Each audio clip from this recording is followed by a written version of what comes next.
السلام علیکم ورحمۃ اللہ وبرکاتہ۔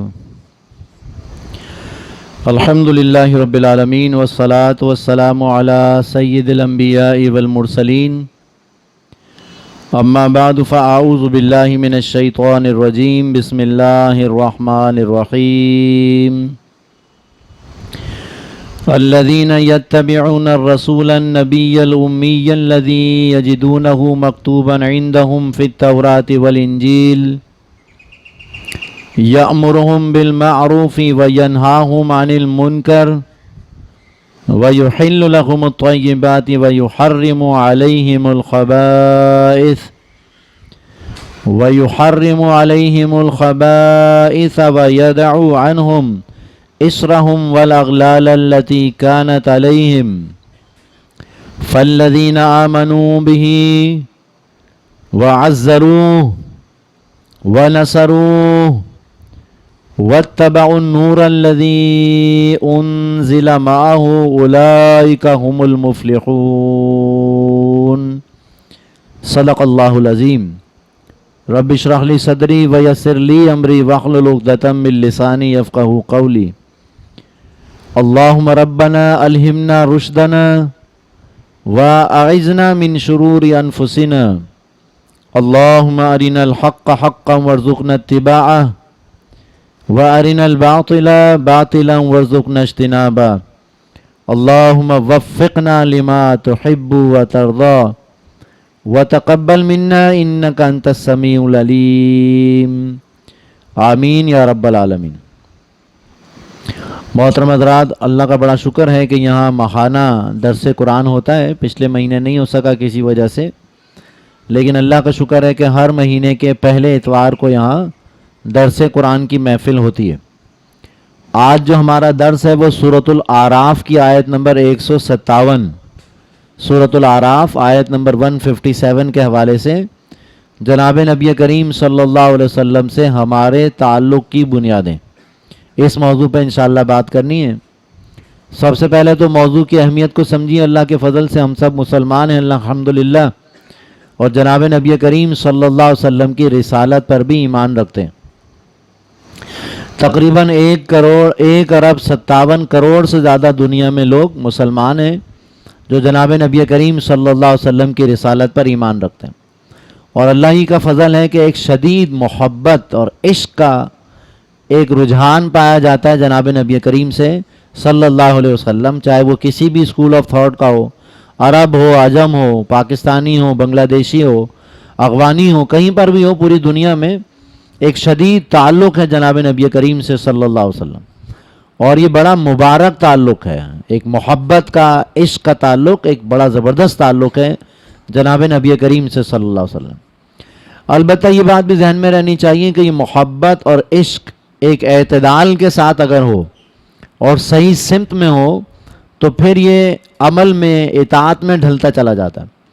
لیکن اگر محض محبت اور اطاعت کے دعوے ہوں اور وہ سالانہ بنیادوں پر محبت یا اطاعت، عشق کا ایک رجحان پایا جائے، باقی دنوں میں وہ چیز نظر نہ آئے، تو یہ محض ایک دعویٰ ہوتا ہے۔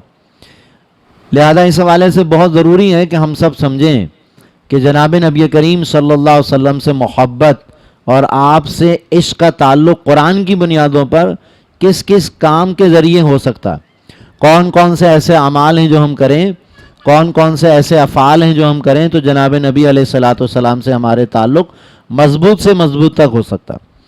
اس چیز کا جائزہ اگر آپ لیں پوری دنیا میں الحمدللہ، تو محبت پوٹینشلی امتی کے اندر موجود ہے، اور نبی علیہ الصلاۃ والسلام پر درود و سلام ہو، آپ علیہ الصلاۃ والسلام سے محبت کا اظہار کیا جائے، خاص طور پر ربیع الاول کے مہینے میں، تو اس کا ایک عام رجحان پایا جاتا ہے۔ لیکن جیسے میں نے عرض کیا، اطاعت کا یہ پہلو، عملی پہلو، مسلسل اور تسلسل کے ساتھ نہیں پایا جاتا۔ لہذا بہت ضروری ہے کہ ہم اس آیت مبارکہ کا مطالعہ کریں بار بار اور سمجھیں کہ جناب نبی کریم علیہ الصلاۃ والسلام سے ہمارے تعلق کی بنیادیں کیا ہیں، تاکہ اسی کو جتنا پروموٹ کیا جائے گا اتنا زیادہ الحمدللہ امتی کے اندر محبت تو ہے، صحیح ڈائریکشن، صحیح سمت اگر مل جائے گی تو انشاءاللہ عمل میں بھی بات آئے گی، اطاعت میں بھی آئے گی اور اتباع بھی آئے گی۔ تو دعا کریں اللہ پاک سے کہ اس آیت مبارکہ کا صحیح ترین مفہوم اللہ پاک ہمیں بھی سمجھا دے، اور جناب نبی کریم صلی اللہ علیہ وسلم سے محبت، عشق، اطاعت اور اتباع کے جو عملی پہلو ہیں اس کو ہمیں کرنے کی توفیق عطا فرمائے۔ پہلے آیت مبارکہ کا ترجمہ سن لیجئے۔ یہ آیت ہے ذرا طویل، لہذا اس کو 3 حصوں میں تقسیم کیا گیا سمجھنے کے لیے، پھر آخری حصے پر انشاءاللہ ہم فوکس کریں گے۔ آیت نمبر 157 ہے سورۃ الاعراف کی۔ رب کائنات فرماتا ہے الذین یتبعون الرسول النبی الامی، وہ لوگ کہ جو اتباع کریں گے رسول نبی امی کا صلی اللہ علیہ وسلم، الذی یجدونہ مکتوبا عندہم فی التوراۃ والانجیل، یہ وہ نبی رسول امی ہیں صلی اللہ علیہ وسلم جنہیں وہ لکھا ہوا پائیں گے اپنے پاس تورات اور انجیل میں۔ آیت مبارکہ کا پس منظر اس طرح سے ہے کہ یہ سورۃ الاعراف کا 19واں رکوع ہے، اور 19ویں رکوع کے آغاز میں حضرت موسیٰ علیہ السلام کا تذکرہ کیا جا رہا۔ موسیٰ علیہ السلام کو اللہ پاک نے کوہ طور پر بلایا، ملاقات کا شرف ہوا، ہم کلامی کا شرف ہوا، دیدار کرنے کے اعتبار سے گزارش کی کہ انہوں نے کہ اللہ مجھے دکھا، رب ارینی انظر الیک، یہ پوری کیفیات سورۃ الاعراف میں بیان ہوئی ہیں۔ بہرحال اس پس منظر میں اللہ پاک نے رحمت للعالمین کا تذکرہ فرمایا، ٹھیک ہے۔ تو اس آیت مبارکہ کے حوالے سے پس منظر میں پورا حضرت موسیٰ علیہ السلام کا بیان چل رہا ہے۔ پھر اس کے بعد فرمایا الذین یتبعون الرسول النبی الامی، وہ لوگ کہ جو اتباع کریں گے رسول نبی امی کا صلی اللہ علیہ وسلم۔ اب ایک لفظ اس میں بڑا اہم آیا ہے، اس پر ہم آئندہ آخر میں گفتگو کریں گے، وہ ہے اتباع رسول۔ یہاں نوٹ کر لیجئے کہ وہ لوگ کہ جو اتباع کریں گے رسول نبی امی کا صلی اللہ علیہ وسلم جنہیں وہ لکھا ہوا پائیں گے اپنے پاس تورات اور انجیل میں۔ یا مفتی شفیع رحمۃ اللہ علیہ کی بڑی زبردست تفسیر ہے معارف القرآن۔ معارف القرآن میں مفتی صاحب نے اس آیت کے ذیل میں بہت ساری احادیث جمع کی ہیں، واقعات جمع فرمائے ہیں، کہ جس سے یہ بات واضح ہوتی ہے کہ تورات اور انجیل میں بھی نبی کریم صلی اللہ علیہ وسلم کا نام مبارک موجود تھا، اور تورات اور انجیل والے یعنی یہود و نصارہ جناب نبی علیہ السلام کے منتظر تھے، اور جب نبی علیہ السلام تشریف لائے تو انہی نشانیوں کی وجہ سے وہ ان کو پہچان چکے تھے۔ بلکہ قرآن کی گواہی ہے یعرفونہ کما یعرفون ابناءہم، وہ نبی علیہ السلام کو ایسے پہچانتے ہیں جیسے اپنے بیٹوں کو پہچانتے ہیں۔ تو پہچانتے ہیں کس حوالے سے؟ نشانیاں موجود تھیں تورات میں بھی انجیل میں بھی۔ بہرحال اس آیت مبارکہ کا پہلا حصہ مکمل ہوا۔ دوسری آیت مبارکہ میں آیت کے دوسرے حصے میں فرمایا جب وہ تشریف لائیں گے تو 5 کام کریں گے۔ پہلا کام یأمرہم بالمعروف وینہاہم عن المنکر، وہ ان کو ہر نیکی کی بات کا حکم دیں گے۔ یأمرہم حکم دیں گے بالمعروف نیکی کا، وینہاہم عن المنکر اور روکیں گے ان کو برائی سے۔ معروف اور منکر یہ ایک بڑی تفصیل کی قرآن حکیم میں آتی ہے۔ قرآن حکیم میں 10 مرتبہ امر بالمعروف اور نہی عن المنکر کا تذکرہ آتا ہے، اور خاص بات یہ ہے کہ یہ دونوں ساتھ آتے ہیں۔ کہیں پر بھی ایسا نہیں ہو کہ صرف امر بالمعروف کا تذکرہ ہو، ہمیشہ امر بالمعروف یعنی نیکی کے حکم کے ساتھ نہی عن المنکر کا بھی تذکرہ آتا ہے۔ یہ دونوں پیرالل چل رہے ہوتے ہیں، گویا جوڑا ہے یہ۔ بہرحال جب نبی علیہ السلام تشریف لائیں گے تو آپ ہر نیکی کا حکم دیں گے اور ہر برائی سے روکیں گے۔ وَيُحِلُّ لَهُمُ الطَّيِّبَاتِ، اور ان کے لیے ہر پاکیزہ چیز کو حلال قرار دیں گے۔ وَيُحَرِّمُ عَلَيْهِمُ الْخَبَائِثَ، اور ان پر ہر خبیث اور نجس اور ناپاک چیز کو حرام قرار دیں گے۔ وَيَضَعُ عَنْهُمْ إِصْرَهُمْ وَالْأَغْلَالَ الَّتِي كَانَتْ عَلَيْهِمْ، اور دور فرما دیں گے ان سے ہر طرح کے طوق اور بوجھ جو بدعات اور غلط رسومات اور غلط تصورات کی وجہ سے، مشرکانہ عقیدے کی وجہ سے لوگوں کے گلوں میں ڈال دیے گئے تھے، اس سے ان کو آزادی عطا فرمائیں گے، اور ایک بڑی خوبصورت معتدل بہترین شریعت عطا فرمائیں گے جناب نبی کریم صلی اللہ علیہ وسلم۔ تو وَيَضَعُ عَنْهُمْ إِصْرَهُمْ وَالْأَغْلَالَ الَّتِي كَانَتْ عَلَيْهِمْ، دور فرما دیں گے ان سے ہر طرح کے بوجھ اور طوق جو گلوں میں ڈال دیے گئے تھے غلط تصورات کے۔ فَالَّذِينَ آمَنُوا بِهِ، بس وہ لوگ کہ جو ان پر ایمان لائے۔ میری گفتگو کا اصل فوکس جو ہوگا وہ آخری آیت کے حصے پر ہے، اس لیے میں تیزی سے میں نے ترجمہ کر دیا۔ تو یہ 4 تعلق کی بنیادیں ہیں نبی کریم علیہ السلام سے، اس میں انشاءاللہ ایک ایک کو ہم اچھی طرح سمجھیں گے۔ بس وہ لوگ کہ جو ان پر ایمان لائے۔ وہ اللہ کے نبی سے صلی اللہ علیہ وسلم سب سے پہلے تعلق کی بنیاد کیا ہے؟ آپ پر ایمان، آپ کی رسالت کی تصدیق۔ وَعَزَّرُوا، اور وہ لوگ جنہوں نے ان کی توقیر کی، تعظیم کی، عزت کی، احترام کی۔ نمبر 3 وَنَصَرُوا، اور وہ لوگ جنہوں نے ان کی نصرت کی، ان کی حمایت کی، ان کی تائید کی، ان کے مشن میں ان کے ممید و معاون بنے۔ اور نمبر 4 وَاتَّبَعُوا النُّورَ الَّذِي أُنزِلَ مَعَهُ، اور وہ لوگ جنہوں نے اتباع کی، پیروی کی اس نور کی جو ان کے ساتھ نازل ہوا۔ کون سا نور ان کے ساتھ نازل ہوا؟ نور ہدایت، نور ایمان، یعنی نور قرآن ان کے ساتھ نازل ہوا۔ قرآن حکیم کی اتباع کا تذکرہ ہے۔ تو فرمایا وَاتَّبَعُوا النُّورَ الَّذِي أُنزِلَ مَعَهُ، اور وہ لوگ جنہوں نے پیروی کی اس نور کی، اس روشنی کی جو ان کے ساتھ نازل ہوا۔ اولئک هم المفلحون، یہی لوگ فلاح پانے والے ہیں، کامیاب ہونے والے ہیں۔ اللہ سے دعا کر لیجئے کہ اللہ پاک ہمیں ان کامیاب ہونے والے لوگوں میں شامل ہونے کی توفیق عطا فرمائے۔ یہیں رک کر ایک اور بڑی اہم حقیقت بھی ذہن میں تازہ کر لیجئے، کامیابی اور ناکامی کا کوئی معیار ہوتا ہے؟ یہ معیار مختلف کیڈرز ہوتے ہیں، مختلف سٹینڈرڈ ہوتے ہیں جس کے مطابق کامیابی ناکامی کا معیار ہوتا ہے۔ مثلا میٹرک اور انٹر اور جو اسکول سسٹم ہوتا ہے اس میں کامیابی کا کم سے کم معیار کتنا ہے؟ کتنے پرسنٹ پہ پاس ہوتا ہے، کتنے پرسنٹ پہ فیل ہو جاتا ہے؟ کم از کم پرسنٹیج اس کی 33% ہوتی ہے، 33% سے کم پر فیل ہو جائے گا۔ اسی طرح بعض اسٹینڈرڈ ایسے ہوتے ہیں جیسے یونیورسٹیز وغیرہ ہوتی ہیں، کالج، وہاں 40% ہوتا ہے، 40% سے کم پہ فیل ہوتا ہے۔ بعض جگہ 50% ہوتا ہے۔ تو یہ پرسنٹیج آپ سیٹ کرتے ہیں اس کے مطابق، اس سے کم پر فیل ہے، اس سے زیادہ ہونے چاہیے۔ یہاں فرمایا وَأُولَئِکَ هُمُ الْمُفْلِحُونَ، یہی لوگ فلاح کامیاب ہونے والے ہیں۔ تو کامیابی کا ایک معیار ہے کہ جو اس آیت مبارکہ میں بیان ہو رہا ہے، یعنی قیامت کے دن اللہ کے عذاب سے بچنے کی کم سے کم شرائط یہ ہیں کہ جو 4 کام کریں گے، 4 تعلق کی بنیادیں مضبوط کریں گے جناب نبی کریم سے صلی اللہ علیہ وسلم، وہ کامیاب ہو جائیں گے۔ وہ 4 بنیادیں کون کون سی ہیں؟ فَالَّذِينَ آمَنُوا بِهِ، پس وہ جو ان پر ایمان لائے، وَعَزَّرُوهُ، اور وہ جو ان کی توقیر اور تعظیم اور احترام کریں۔ نمبر 3 وَنَصَرُوهُ، اور جو ان کی نصرت کریں، ان کی حمایت کریں۔ اور نمبر 4 جو پیروی کریں اس نور کی جو ان کے ساتھ نازل ہوا۔ لہذا آئیے سب سے پہلے ہم جانتے ہیں پہلی تعلق کی بنیاد، اور جیسے میں نے عرض کیا کہ یہ اتنے اہم موضوع ہے کہ اگر ان بنیادوں پر ہمارا تعلق استوار ہو گیا جناب نبی کریم سے صلی اللہ علیہ وسلم، تو دنیا میں بھی عزت ملے گی انشاءاللہ، اور آخرت میں بھی اللہ پاک کی طرف سے عزت اور کامرانی انشاءاللہ ہوگی۔ لیکن ایک اور خطرناک بات کیا ہے؟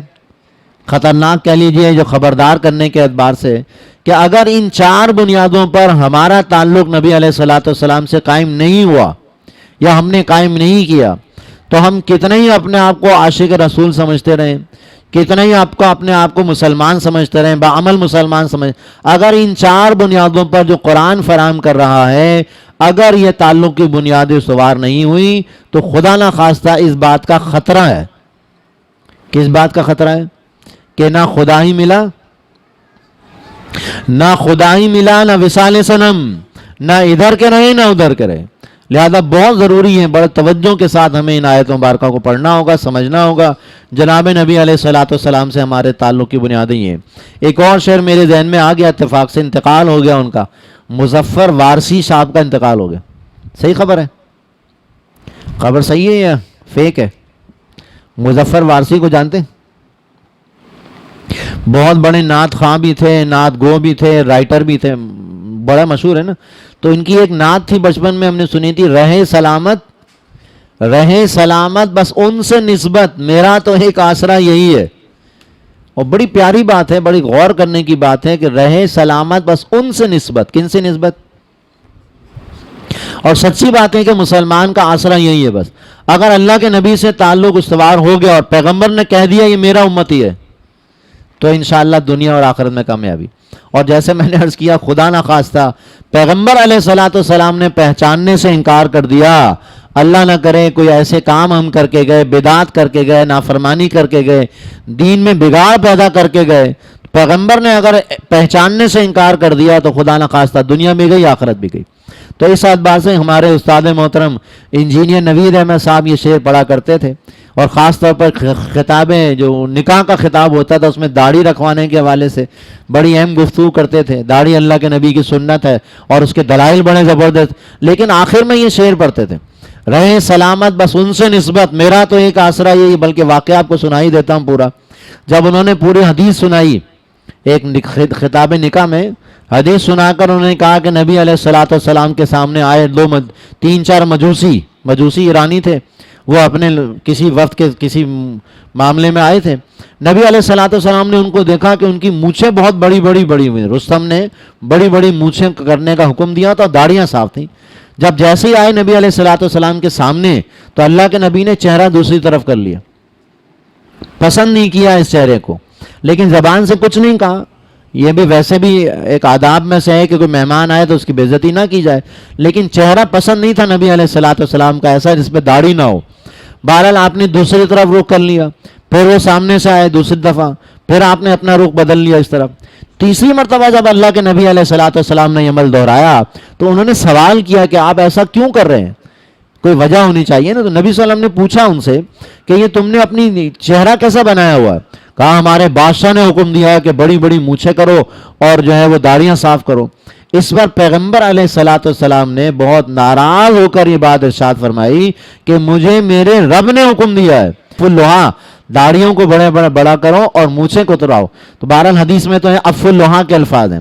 تو بہرحال انجینئر صاحب نے یہ سارا واقعہ سنا کر یہ بات جو ڈرایا کرتے تھے اس طرح سے کہ وہ چہرہ جس کو پیغمبر زندگی میں دنیا میں نہ دیکھنا چاہیں, کیا قبر میں دیکھنا چاہیں گے؟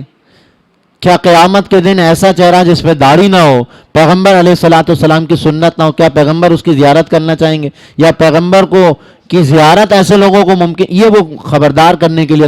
تو بہرحال اس کے بعد میری ہمت تو نہیں ہوئی شیو کرنے کی, سچ بات بتاؤں آپ کو, اتنا ڈراتے تھے وہ. بلکہ ہمارے علاقے کے ایم این اے تھے, ایم پی اے, وہ ایک دفعہ نکاح کی محفل میں آئے, ان کے بیٹے کا نکاح تھا, انہوں نے داڑھی رکھ لی الحمدللہ. میں نے ایک دفعہ پوچھا ان سے کہ آپ نے داڑھی کیوں رکھی, خیریت ہے؟ مطلب پوچھنا کہ یار تمہارے انجینئر صاحب ڈراتے اتنا ہے. میں نے کہا ڈراتے نہیں ہیں, وہ ساری سچی بات بتاتے ہیں, حدیث سناتے ہیں. اور بہت انہوں نے کہا بات ٹھیک ہے, مجھے خوف آیا اس بات کا کہ پیغمبر کی زیارت ہونی ہے, پیغمبر, تو بہرحال اس لیے میں نے داڑھی رکھی. تو الحمدللہ بہت سو کو نوید بھائی نے ہمارے جو تھے انہوں نے داڑیاں رکھوائیں. لیکن یہ ایک جذبہ بھی ہے کہ پیغمبر علیہ الصلوۃ والسلام سے محبت بھی تو ہے نا, اور یہ جذبہ پازیٹیو جذبہ ہے کہ محبت کی وجہ سے ترغیب دلائی جاتی ہے. لہذا پہلا تعلق کی بنیاد جو نبی علیہ الصلوۃ والسلام سے ہے وہ فالذین آمنوا بہ, پس وہ لوگ کہ جو ان پر ایمان لائے. اور اللہ کا شکر ادا کیجیے, باخدا میں عرض کر رہا ہوں, اس پر ذرا غور کیجیے گا, ہم ان 1.5 ارب 1.25 ارب لوگوں میں شامل ہیں کہ جو جناب نبی کریم صلی اللہ علیہ وسلم پر ایمان رکھتے ہیں. تقریباً 5 ارب سے زیادہ دنیا میں ایسے لوگ ہیں جن کی قسمت میں یہ ہے کہ وہ اللہ کے نبی علیہ الصلوۃ والسلام کو جانتے ہی نہیں, پہچانتے ہی نہیں. ایمان تو بہت دور کی بات ہے, تعارف ہی نہیں ہوا اللہ کا, رسول کا, آخرت کا. تو بہرحال بدقسمتی کا یہ, یا ان کی اللہ تعالیٰ کی طرف سے ان کے لیے ہدایت کے لیے دعا کر لیجئے کہ اللہ سبحانہ تعالیٰ ان کو بھی ہدایت عطا فرمائے. لیکن 7 ارب میں سے 1.25 ارب لوگ وہ ہیں کہ جو اللہ پر, رسول پر, آخرت پر ایمان رکھتے ہیں. اور تقریباً 5 ارب سے زیادہ لوگ ایسے ہیں جو اللہ کے نبی پر ایمان نہیں رکھتے. تو ہم خوش قسمت ہیں نا الحمدللہ. اللہ کا شکر ہے, ہمیں پیدا ہوتے ہی ساتھ اللہ اکبر کا کلمہ ہمارے کان میں پڑھا گیا, کلمہ شہادت پڑھا گیا الحمدللہ, تعارف ہوا نبی کریم سے صلی اللہ علیہ وسلم. لیکن ایک ہے زبان سے اقرار, زبان سے نبی کریم صلی اللہ علیہ وسلم کو نبی ماننا, یہ اقرار کرنا ضروری ہے قانونی اعتبار سے. لیکن ایک ہے دل سے یقین. ذرا تنہائی میں اس بات پر غور کیجئے گا, کیا واقعی نبی علیہ الصلوۃ والسلام کی رسالت پر ایمان رکھتے ہیں؟ اگر رکھتے ہیں تو اس کے کچھ تقاضے بھی ہیں. مثلا پہلا تقاضا کیا ہے؟ فالذین آمنوا بہ کا پہلا تقاضا کہ یقین کیجئے کہ اللہ سبحانہ و تعالیٰ کے نبی علیہ الصلوۃ والسلام آخری نبی ہیں. صرف نبی نہیں ہے, نبی تو 1.25 لاکھ کے قریب انبیاء کرام دنیا میں تشریف لائے نا. نبی علیہ الصلوۃ والسلام کی خاصیت کیا ہے؟ حضرت آدم علیہ السلام بھی نبی, موسیٰ علیہ السلام بھی نبی, عیسیٰ علیہ السلام بھی نبی, سارے انبیاء کا نام ہے نا. لیکن نبی کریم صلی اللہ علیہ وسلم کی رسالت کی خاص بات کیا ہے جو دیگر انبیاء کرام کو سعادت یا خاصیت حاصل نہیں ہے؟ وہ ہے کہ نبی کریم صلی اللہ علیہ وسلم اللہ سبحانہ و تعالیٰ کے آخری نبی ہیں. اس عقیدے کو عقیدہ ختم نبوت کہا جاتا ہے، اور اپنے بچوں کو خاص طور پر یہ بہت ضروری ہے بتانا، کیونکہ بہت سے بدقسمت لوگ ابھی بھی ایسے ہیں کہ جو غلام احمد قادیانی کو اللہ کا نبی مانتے ہیں. اب ان کے یہاں تو بچپن سے وہ معاملہ ہے نا، بہت سے جان بوجھ کے کرتے ہیں. بہت ساری فیملیز ایسی ہیں کہ جو قادیانی ہیں، فیملیز ہے نا، بائی برتھ ان کو ہی بتایا گیا کہ قادیانی اللہ کا رسول ہے، معاذ اللہ معاذ اللہ. تو وہ تو بچپن سے، جیسے ہمارے یہاں دیگر اسکول آف تھاٹ کے لوگ اپنے عقائد پینیٹریٹ کرتے ہیں، ایسے ہی میرے دوست ہیں، دوست نہیں کہنا چاہیے، بس کلیگ ہیں، اب وہ قادیانی ہیں. اب ان سے بات کرتے ہوئے بھی ہوتا ہے کہ یار پتہ نہیں کیا سمجھ رہے ہوں. لیکن ایک بچے سے باقاعدہ جس نے مجھے دعوت دیا کر قادیانیت کی، جو میرا اسٹوڈنٹ تھا، اور مجھے پتہ ہی نہیں ہے میرا اسٹوڈنٹ قادیانی ہے، میں اس کو دعوت دیتا رہا، بعد اب وہ دفعہ مجھ سے ملنا آ گیا، پورا لٹریچر آ گیا لے کر آ کے کہ یہ دیکھیں یہ سر. تو پھر مجھے سمجھ میں آیا کہ یہ تو بہت آرگنائز جماعت ہے، اور آرگنائز ہونے کے ساتھ ساتھ یہ اپنی دعوت بھی دے رہے ہیں. تو بہت ضروری ہے کہ ہم اپنے بچوں کو کم از کم یہ بتائیں کہ یہ قادیانیت ہے کیا، یا آخری نبی ہونے کے معنی کیا ہیں. لہذا دو باتیں میں صرف عرض کر رہا ہوں، باقی اور تفصیلات بھی ہو سکتی ہے، وقت نہیں ہے. نبی علیہ الصلوۃ والسلام کی رسالت پر ایمان کا بنیادی تقاضا یہ ہے کہ ہم اس حقیقت کو اپنے بچوں کو، اپنے گھر والوں کو بتائیں کہ آپ آخری نبی ہیں. آخری نبی ہونے کی کیا دلیل ہے آپ کے پاس؟ آخری نبی ہونے کی کوئی دلیل ہونی چاہیے نا. قادیانی ہو یا دیگر، وہ قرآن کو مانتے ہیں، تو آپ کو دلیل بھی قرآن سے دینی ہوگی. لہذا قرآن سے دلیل کیا ہے؟ سورۃ الاحزاب میں اللہ سبحانہ تعالیٰ فرماتا ہے ما کان محمد ابا احد من رجالکم، محمد صلی اللہ علیہ وسلم تمہارے مردوں میں سے کسی کے باپ نہیں ہیں. جب یہ آیت نازل ہوئی تو آپ کی جو 3 عدد بیٹے تھے ان تینوں کا انتقال ہو چکا تھا، اور چھوٹے بچپن میں انتقال ہو چکا تھا. لہذا آیت مبارکہ بالکل صحیح ہے کہ محمد صلی اللہ علیہ وسلم تمہارے مردوں میں سے کسی کے باپ نہیں ہیں، ولاکن رسول اللہ، بلکہ وہ اللہ کے رسول ہیں صلی اللہ علیہ وسلم، وخاتم النبیین. اور اصل جو بات نمایاں کی گئی وہ یہ ہے کہ وہ نبیوں کے سلسلے کے خاتم ہیں. خاتم النبیین کا عقیدہ کیا ہوا کہ سلسلہ نبوت جو چلا تھا آدم علیہ الصلوۃ والسلام سے جناب نبی کریم صلی اللہ علیہ وسلم پر آ کر وہ تکمیل کو پہنچ کر اختتام پذیر ہو گیا. 2 الفاظ میں نے کہے، ذرا غور سے سنیے گا. تکمیل کو پہنچ کے اختتام پذیر ہوا ہے. تکمیل کو پہنچ سے کیا مطلب ہوتا؟ مکمل ہونا. اب اس کی بھی مثال سمجھ لیجئے، مثالیں سمجھائی جاتی ہیں تاکہ بات سمجھ میں آ جائے. ایک میچ شروع ہوا، 50 اوور کا تھا، ون ڈے میچ ہوتا ہے نا، ٹیسٹ ٹاس ہوا، میچ شروع ہوا، لیکن 50 اوور ایک سائیڈ نے بیٹنگ کر لی، جیسے دوسری سائیڈ بیٹنگ کرنے لگی بارش ہو گئی. بارش کی وجہ سے وہ میچ ختم ہو گیا، مکمل نہیں ہو سکا. تو ہم کیا کہیں گے؟ میچ ختم ہو گیا لیکن نامکمل ہے. بات سمجھ میں آئی ہوگی؟ ختم تو ہوا نا، ختم تو ہو گئی لیکن نامکمل ہے. لیکن دونوں میچز، دونوں طرف سے میچ بیٹنگ کی گئی، نتیجہ آ گیا. اب ہم کیا کہیں گے؟ یہ میچ مکمل بھی ہوا اور ختم بھی ہو گیا، مکمل بھی ہے. تو کوئی چیز نامکمل ہو کر بھی ختم ہو سکتی ہے، لیکن نبی علیہ الصلوۃ والسلام کی رسالت تکمیل کو پہنچ کر مکمل ہوئی ہے. تکمیل کو پہنچ کر مکمل ہو کر اس کا اختتام ہوا ہے. اب بات سمجھ میں آئی ہے. لہذا نبی علیہ الصلوۃ والسلام کی رسالت کی تکمیل کی دلیل کیا ہے؟ تکمیل رسالت کی بھی کوئی دلیل ہونی چاہیے. اس کی دلیل بھی اس قرآن میں موجود ہے. سورۃ المائدہ آیت نمبر 3 اللہ پاک فرماتا ہے الیوم، یاد کر لیجئے حافظ صاحب، اچھی طرح ڈیبیٹ کرنی پڑے گی، ڈسکس کرنی پڑے گی. اور ڈیبیٹ اور ڈسکشن اگر قرآن کی بنیاد پر اور دلائل کی بنیاد پر، تب آپ کی بات میں جان ہوگی. ورنہ غصہ کرنا، لڑائی کرنا، جھگڑا کرنا یہ کوئی عقل مندی کی علامت نہیں ہوتی. آپ کو کنونس کرنا ہوگا بڑے اونچے فورم پر جا کر کہ یہ میرے پاس دلائل ہیں، اس کے، ہمارے پاس اس کے دلائل ہیں. اور دلائل علماء کرام سے مزید سیکھنے چاہیے، حدیث سے، قرآن سے، عقلی اعتبار سے دلائل ہوں گے تو بات چلے گی. تو بہرحال پہلی بات سورۃ الاحزاب کی آیت میں نے پڑھی، غالباً 41 ہے، 40 ہے یا 41 ہے. ما کان محمد ابا احد من رجالکم ولکن رسول اللہ وخاتم النبیین. سورۃ المائدہ کی آیت نمبر 3 ہے الیوم اکملت لکم، آج کے دن میں نے تمہارے لیے تمہارے دین کو مکمل کر دیا. تکمیل دین ہو گئی. اور یہ آیت کب نازل ہوئی تھی؟ حجۃ الوداع کے موقع پر. آخری آیت مبارکہ بعض روایت کے مطابق آخری آیت جناب نبی کریم صلی اللہ علیہ وسلم پہ نازل ہوئی، الیوم اکملت لکم دینکم واتممت علیکم نعمتی ورضیت لکم الاسلام دینا. تو ختم نبوت کا عقیدہ سمجھ میں آیا؟ اختتام بھی ہوا نبوت کا اور تکمیل بھی ہوئی جناب نبی کریم پر علیہ الصلوۃ والسلام۔ دوسری بات اس میں ایڈ کرنے کی ہے کہ ہمارے پاس رسالت کے ختم نبوت کی دلیل کے طور پر سب سے بڑا ڈاکومنٹ کون سا ہے؟ ڈاکومنٹ ایسا ہو جو اتھینٹک بھی ہو، جو محفوظ بھی ہو، مکمل بھی ہو، جس پر پوری دنیا کا اتفاق ہو، پوری دنیا کا، مومن کا، کافر کا، کہ یہ محفوظ ہے۔ کون سا ڈاکومنٹ؟ ایسا میں نے دلائل دی کہہ دیا، ایسا ڈاکومنٹ جس پر مسلمان تو اتفاق کرتے ہی ہیں، نان مسلم بھی اس بات کو مانتے ہیں الحمدللہ کہ وہ وہی قرآن ہے جو محمد نے اپنی امتیوں کو دیا۔ اور یہ بہت زبردست بات ہے، اس قرآن پر ایمان۔ اب ہمارے پاس سب سے بڑا ڈاکومنٹ پروف کے طور پر اللہ کا کلام موجود ہے الحمدللہ۔ 4 آیات کا ریفرنس دے رہا ہوں رسالت کی تکمیل کے حوالے سے، اور یہ چاروں کی چاروں آیات وہ ہیں الحمدللہ جہاں نبی کریم صلی اللہ علیہ وسلم کا نام مبارک محمد آیا۔ کتنی مرتبہ آیا قرآن میں نبی علیہ الصلوۃ والسلام کا نام محمد؟ 4 مرتبہ، لیکن چاروں مرتبہ رسالت کو نمایاں کیا گیا۔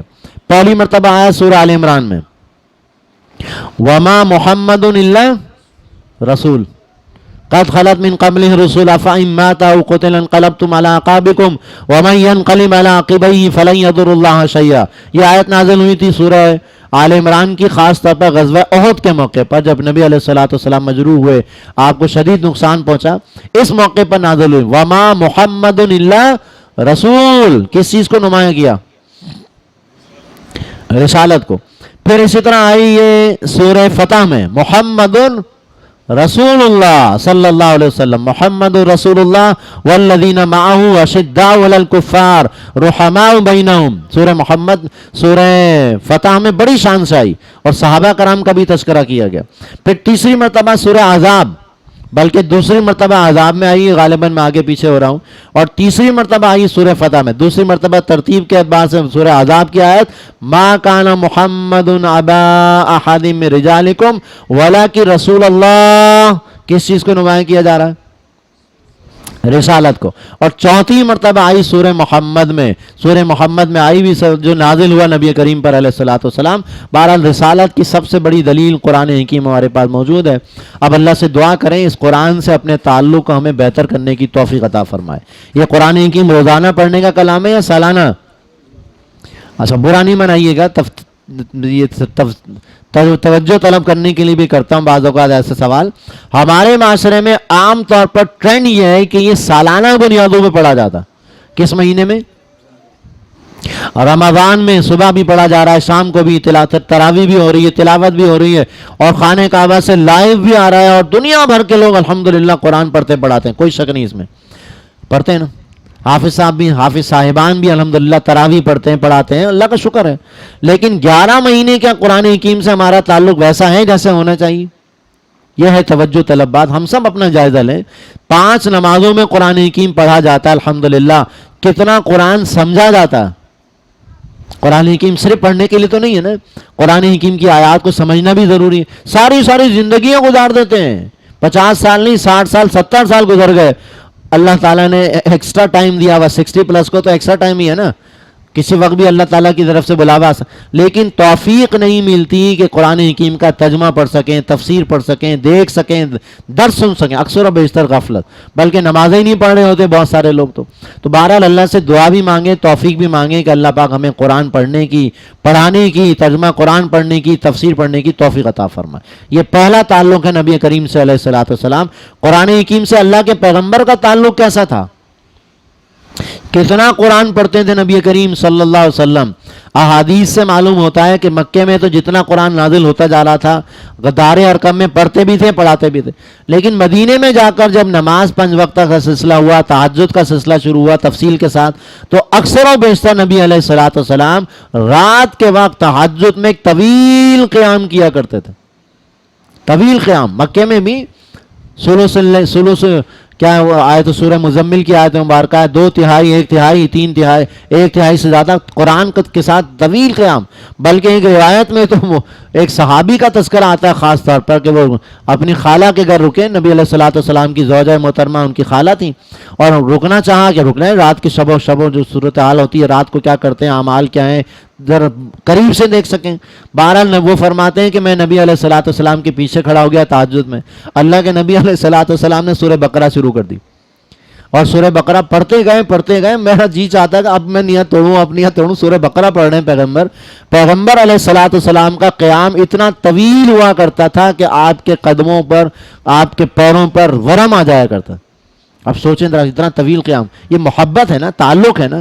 اور قرآن سے ایک بڑا بھرپور, جب آپ سے کہا جاتا تھا آپ تو بخشائیں, آپ اتنے طویل قیام کرتے ہیں, تو اس کا جواب وہ دیا کرتے, کیا میں اللہ تعالیٰ کا شکر گزار بندہ نہ بنوں؟ جس رب نے مجھ پر اتنا عظیم احسان کیا, مجھ پر قرآن نازل کیا, عظیم ترین آیت مبارکہ, لہذا شکرانے کے طور پر طویل قیام. اللہ سے دعا کریں اللہ پاک کم از کم ہمیں تہجد کی نماز پڑھنے کی توفیق عطا فرما دے, فجر کی نماز باجماعت پڑھنے کی توفیق دے. فجر میں بھی قرآن کی طویل قرات ہوتی ہے نا. تو بہرحال یہ قرآن سے محبت کا تقاضا ہے, پیغمبر سے محبت کا تقاضا ہے. نمبر 2, وَعَزَّرُوهُ, پیغمبر علیہ الصلوۃ والسلام سے تعلق کی دوسری بنیاد ہے آپ کی توقیر, تعظیم, احترام. کتنا کا تو بہرحال کوئی کرائٹیریا تو نہیں ہے, لیکن آیت مبارکہ بتا رہی ہے شدید ترین محبت کس سے ہونی چاہیے؟ اللہ سبحانہ و تعالیٰ سے اور جناب نبی کریم سے صلی اللہ علیہ وسلم. لہذا قرآن بتاتا ہے النبی, سورۃ الاحزاب کی آیت مبارکہ ہے, النبی اولا بالمؤمنین من انفسہم, نبی اہل ایمان کے لیے ان کی جانوں سے زیادہ محترم. اب جان سے زیادہ محترم کا مطلب کیا ہو گیا کہ پیغمبر کے ناموس کے لیے, پیغمبر کی رسالت کے لیے, پیغمبر اپنی جان قربان بھی کرنی پڑے تو انشاءاللہ دیں گے, کریں گے انشاءاللہ. اللہ پاک ہمیں اس کی توفیق دے کہ دفاع میں نبی علیہ الصلوۃ والسلام کی ناموس کے لیے اگر اپنی جان قربان کرنے کی سعادت ملے, سعادت, تو یہ بہت بڑا نام ہے. بہرحال عزت, توقیر, تعظیم, احترام. اس احترام ہی کا تقاضا ہے کہ جب بھی نام آئے نبی کریم کا صلی اللہ علیہ وسلم, اور محمد کتنا میٹھا نام ہے نا. کبھی انسان سوچے تو صحیح, تصور کرے صحابہ کرام کتنا احترام کیا کرتے تھے نبی علیہ الصلوۃ والسلام سے. تو جیسے ہی نام مبارک آئے محمد, تو ہمارے دل کی گہرائیوں سے, احسان مندی کے جذبے سے, محبت کے جذبے سے خود بخود درود کریم آئے نبی علیہ الصلوۃ والسلام. اور قرآن حکیم کا حکم ہے ان اللہ و ملائکتہ یصلون علی النبی یا ایھا الذین آمنوا صلوا علیہ وسلموا تسلیما. یقیناً اللہ اس کے فرشتے نبی کریم علیہ الصلوۃ والسلام پر درود و سلام پڑھتے ہیں. تو اے لوگوں جو ایمان لائے ہو, تم بھی اللہ کے نبی صلی اللہ علیہ وسلم پر درود و سلام پڑھا کرو. لیکن یہ محبت کی وجہ سے, ایک خاص عشق کی وجہ سے, اور جمعے کے دن خاص طور پر کثرت سے درود شریف پڑھنا. پیغمبر علیہ الصلوۃ والسلام کی حدیث ہے ابن ماجہ کی, قیامت کے دن اہل ایمان میں سے سب سے مجھ سے قریب کون ہوگا؟ اہل ایمان تو سارے ہی ہوں گے نا قریب, لیکن مجھ سے قریب ترین اس کو موقع ملے گا جو مجھ پر کثرت سے درود پڑھتا ہوگا. تو درود شریف کی تسبیح بھی پڑھنی چاہیے جمعے کے دن خاص طور پر. ایک محبت کا تقاضا بھی ہے, گناہوں کی بخشش کا ذریعہ بھی. حضور نے فرمایا من صلی علیہ مرتن فتح اللہ لہ بابا من العافیہ, بخاری شریف کی روایت ہے. من صلی علیہ مرتن, جس نے مجھ پر ایک مرتبہ درود پڑھا, فتح اللہ لہ بابا من العافیہ, اللہ تعالیٰ اس کے لیے عافیت کا ایک دروازہ کھول دے گا, 10 گناہوں کو بخشش کر دے گا, 10 نیکیاں عطا فرمائے گا. ایک اور حدیث میں آتا ہے. بہرحال توقیر و تعظیم اور احترام یہ محبت کا تقاضا ہے. حدیث سن لیجیے نبی کریم کی صلی اللہ علیہ وسلم. حضور نے فرمایا لا یؤمن احدکم, تم میں سے کوئی شخص اس وقت تک مومن کامل نہیں ہو سکتا حتی اکون احب الی من والدی و ولدی والناس اجمعین, یہاں تک کہ میں اس کے نزدیک اس کے والدین, اس کی اولاد اور تمام لوگوں سے زیادہ محبوب تر نہ ہو جاؤں. یہ ہے معیار. بخاری مسلم دونوں میں روایت موجود ہے کہ پیغمبر علیہ الصلوۃ والسلام سے شدید محبت. اللہ پاک ہمیں اس کی توفیق عطا فرمائے. کتنے تعلق کی بنیادیں ہو گئیں؟ نمبر 1 ایمان, یقین والا ایمان کہ آپ رسول ہیں اور آخری رسول ہیں, آپ پر یہ کلام نازل ہوا جو محفوظ ہے. نمبر 2 توقیر و تعظیم اور احترام, اور جیسے میں نے عرض کیا دل کی گہرائیوں سے, شکر کے جذبے سے, محبت کے جذبے سے, عشق کے جذبے سے درود و سلام. لیکن اس کے ساتھ ساتھ شریعت سے محبت بھی ہونی چاہیے, نہیں ہونی چاہیے؟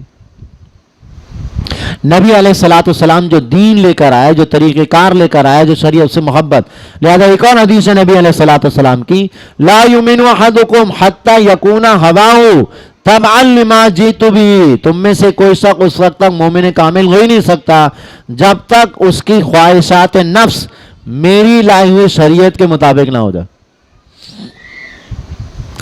نمبر 3 وَنَصَرُوا، اور وہ لوگ جنہوں نے ان کی نصرت کی. نصرت کے کیا معنی ہوتے ہیں؟ نون صاد اور را، نصرہ ینصرو، اسی سے ایک لفظ بنتا انصار. انصاری کسے کہتے ہیں؟ مددگار. وہ لوگ خاص طور پر مدینے کے عظیم صحابہ جنہوں نے مہاجرین مکہ کو گلے سے لگایا، ان کی خدمت کی، ان کو تمام دنیاوی ضروریات ان کو فراہم کی، ان کو انصاری کہتے ہیں نا. تو انصار المہاجرین. تو انصاری، من انصاری اللہ، سورہ صف میں یہ ندا لگائی جاتی ہے. حضرت عیسیٰ علیہ الصلوۃ والسلام نے فرمایا من انصاری اللہ، کون ہے میرا مددگار اللہ سبحانہ و تعالیٰ کے دین کے لیے. تو حواریوں نے کیا جواب دیا؟ قال الحواریون نحن انصار اللہ. تو کہا حواریوں نے عیسیٰ علیہ الصلوۃ والسلام کے کہ ہم اللہ کے مددگار ہیں. اللہ کی مدد، اللہ کو مدد کی ضرورت ہے؟ اللہ تعالیٰ کو کسی مدد کی ضرورت نہیں ہے. ان اللہ قوی عزیز، وہ زبردست ہے. اللہ تعالیٰ نے یہ اعزاز دیا اہل ایمان کو کہ اگر وہ اللہ کے دین کو سیکھتے ہیں، سکھاتے ہیں، اس کی تبلیغ کرتے ہیں، اس کی اقامت کے جد و جہد کرتے ہیں، تو اللہ تعالیٰ اس کو اپنی مدد گردانتے ہیں. یہ اکرام کیا نا کسی کا. تو بہرحال مدد و توقیر و تعظیم کس لیے؟ پیغمبر علیہ الصلوۃ والسلام کی نصرت کی. ان صحابہ کرام کو اپنے ذہن میں لے کر آئیے جنہوں نے تن من دھن لگا دی اللہ کے دین کے لیے. ان میں اہم ترین نام کس کا ہے؟ کوئی ایک ایسے صحابی کا نام بتائیے کہ جو اہم ترین ہے اس بار سے کہ زندگی کا کوئی معاملہ ہو، دعوت و تبلیغ ہو، جہاد و قتال کا مرحلہ ہو، ہجرت کا مرحلہ ہو، ہر جگہ نبی علیہ الصلوۃ والسلام کے ساتھ نظر آئیں گے. کون سی شخصیت ہے؟ سیدنا ابو بکر صدیق رضی اللہ تعالیٰ عنہ. پہلے دن سے زندگی کے آخری سانس تک نبی علیہ الصلوۃ والسلام کا ساتھ دیا. بلکہ حدیث بھی سن لیجئے نبی علیہ الصلوۃ والسلام کی. ایک مرتبہ اللہ کے نبی نے بشارت دی صحابہ کرام کو کہ جنت کے 8 دروازے ہیں. جنت کے کتنے دروازے ہیں؟ اور ایک ایسا شخص بھی ہے جس کو جنت کے 8 دروازوں سے ندا لگائی جا رہی ہوگی، آپ جس جنت کے دروازے سے جائیں داخل ہو جائیں. تو سب کے ذہن میں سوال پیدا ہوگا نا، کون صاحب ہے وہ ایسا زبردست صحابی کہ جس کو 8 دروازوں سے ندا لگائی جائے گی؟ کوئی انفاق کرنے والا، کوئی صلاۃ، کوئی نماز پڑھنے والا، کوئی روزہ رکھنے والا. مختلف دروازے ہیں نا. جنت کے دروازوں میں سے ایک دروازے کا نام بتاؤ جہاں سے صرف روزے دار داخل ہوں گے. باب ریان نام آتا ہے نا حدیث میں. ایسے ہی مختلف دروازے ہیں مختلف اعمال کے اعتبار سے. لیکن ایک ایسی شخصیت جس کو اللہ کے نبی نے اشارہ فرمایا سیدنا ابو بکر صدیق کی طرف، میرا یہ امتی خاص طور پر اس کا تذکرہ کیا کہ یہ جنت کے جس دروازے سے چاہے داخل ہو جائے. اللہ پاک ہمیں بھی یہ سعادت عطا فرمائے. جنت میں داخلہ بہت بڑی سعادت ہے، لیکن توقیر و تعظیم اور احترام کے ساتھ ساتھ ان کی نصرت، ان کی حمایت، ان کی تائید، اور ہر موقع پر. وقت نہیں ہے تفصیل میں جانے کا، ورنہ ایک واقعہ سنا دیتا ہوں صرف آپ کو. جب ہجرت کا موقع آیا تو تمام صحابہ کو نبی علیہ الصلوۃ والسلام نے اجازت دے دی کہ آپ ہجرت کر جائیے. کوئی کبھی نکل گیا، کوئی کبھی نکل گیا، اس طرح اپنی اپنی سہولت کے. لیکن پیغمبر علیہ الصلوۃ والسلام ہجرت نہیں کر رہے تھے. پیغمبر ہجرت کیوں نہیں کر رہے تھے جبکہ تمام صحابہ جا چکے تھے؟ اس کی بھی کوئی وجہ ہوگی نا. کیا وجہ ہے؟ پیغمبر اپنی جگہ سے ہجرت نہیں کر سکتے جب تک اللہ کا حکم نہ ہے. ایک خطا ہوئی تھی نا، ایک لغزش ہو گئی تھی. کس پیغمبر سے؟ یونس علیہ الصلوۃ والسلام سے. دین کی غیرت کی وجہ سے غصے میں آ کر انہوں نے اللہ کے حکم کے آنے سے پہلے ہجرت کر لی. واقعہ پورا یاد ہے. پیغمبر علیہ الصلوۃ والسلام سب کو بھیج چکے ہیں لیکن خود نہیں جا رہے، اور سیدنا ابو بکر صدیق انتظار کر رہے ہیں کہ اب کب نکلیں. تیاری کر کے بیٹھے ہوئے ہیں، 2 اونٹنیاں بالکل تیار رکھے ہوئے ہیں. اب حکم آئے کہ ہم نکلے. اب حکم آ کے پوچھتے ہیں اب حکم آیا نہیں آیا. ایک دن دوپہر کے وقت شدید گرمی کا عالم، اللہ کے نبی اپنے اوپر کپڑا لپیٹ کر ابو بکر صدیق کے پاس آئے. کہا حکم آ گیا ابو بکر نکلنا ہے. دوپہر کے وقت دوپہر عرب کی گرمی کے اندازہ لگائیے، جیسے شدید سردی میں اگر 2 بجے رات کو آپ کے گھر آئے، ایسے ہی عربوں میں گرمی کے دن کوئی دوپہر میں اگر آپ کے پاس آئے تو لوگ حیران ہو جاتے ہیں کہ اس وقت اتنی شدید گرمی میں آیا، اس وقت تشریف لا کر نکلنا ہے ہم کو۔ سیدنا ابوبکر صدیق نے فرمایا میں نے 2 اونٹنیاں تیار کر کے رکھی تھیں، کہا اس کی میں تمہیں قیمت ادا کروں گا۔ نبی علیہ الصلوۃ والسلام کے جیسے الفاظ سنے رونے لگے سیدنا ابوبکر صدیق رضی اللہ تعالیٰ عنہ۔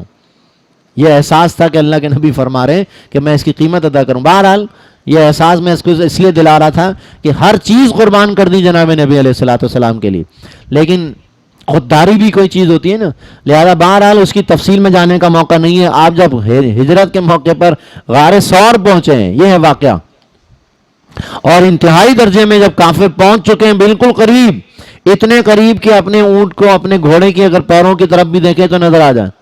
جب سیدنا ابوبکر صدیق رضی اللہ تعالیٰ عنہ پریشان ہوئے اس اعتبار سے اللہ کے نبی کو کوئی نقصان نہ ہو جائے، تو جب ان کہنے لگے کچھ کہ اب کیا کریں، فرمایا لا تحزن ان اللہ معنا، آپ پریشان نہ ہوئیے، اللہ ہمارے ساتھ ہے۔ اور ایسا ہی ہوا، پریشان ہوئے اس لیے نہیں ہو رہے تھے کہ ان کو کوئی نقصان پہنچنے والا تھا، معاذ اللہ، وہ تو سب کچھ قربانی کر چکے تھے۔ پریشانی کس بات کی تھی؟